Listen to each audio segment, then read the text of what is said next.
আসসালামু আলাইকুম। সবাইকে স্বাগতম জানাচ্ছি আমার আরেকটি নিউ ভ্লগে। সবাই কেমন আছেন? আলহামদুলিল্লাহ আমি আপনাদের দোয়ায় অনেক ভালো আছি। তো আজকে আরেকটা ভ্লগ শুরু করলাম। আজকে হচ্ছে এই যে আমার শুরুতে আমার গাছের ফ্রেশ টমেটো নিচ্ছিলাম আমি কাচ্চি রান্না করব বলে। আজকে সবাই ডিনারে কাচ্চি খাবো এবং কাচ্চিটা খুবই সুন্দর হয়েছে এবং খুবই সুস্বাদু হয়েছিল মাশাআল্লাহ। তো এর পরদিন হচ্ছে আমাদের বাংলাদেশি ফুটবল টুর্নামেন্ট হবে, তাই ওখানের জন্য আমরা বিরিয়ানির আয়োজন করব। এই তো এটা হচ্ছে নেক্সট ডেই আমরা অলমোস্ট 170 জনের জন্য রান্না করেছি লাঞ্চের জন্য। যেহেতু সবাই খেলাধুলা করছে ওইখানে, নিশ্চয়ই তাদের খিদে লেগেছে, তাই আমরা স্পন্সর করছিলাম।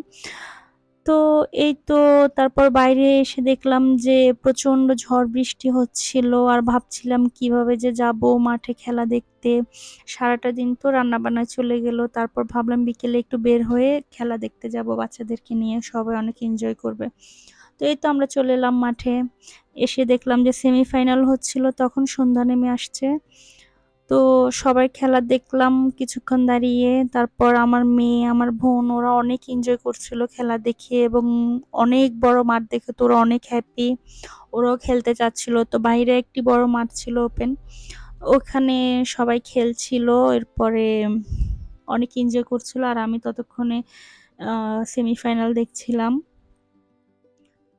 তো এই তো সবাই খেলাধুলা করছে, খুব এনজয় করছে টুর্নামেন্ট দেখে। তারপর হচ্ছে যে আমার মেয়ে বায়না করলো যে সে তার বাবার সাথে ফুটবল খেলবে, আর তার বাবাও খুব এনজয় করছিল, একদম বাবার মেয়েই বলতে পারেন, কারণ যেমন বাবা বল খেলতে পছন্দ করে ঠিক তেমন মেয়েটাও হয়েছে ফুটবল লাভার। এই তো সে খেলছিল এবং আমার মেয়েটাকে দেখে মাশাল্লাহ বলতে ভুলবেন না কেউ।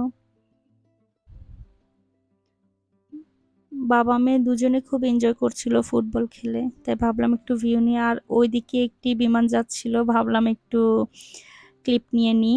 তারপর এই তো দেখতে দেখতে একদম সন্ধ্যা হয়ে গেল।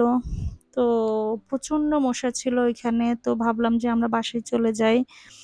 তো কারো সবার কাছে আমার ভিডিওটা ভালো লাগলে অবশ্যই আমার জন্য লাইক কমেন্ট শেয়ার করবেন এবং আমার চ্যানেলটাকে সাবস্ক্রাইব করবেন। এর কোনো ভুল ত্রুটি হয়ে থাকলে অবশ্যই আমাকে ক্ষমা দৃষ্টিতে দেখবেন। সবাই ভালো থাকবেন, সুস্থ থাকবেন।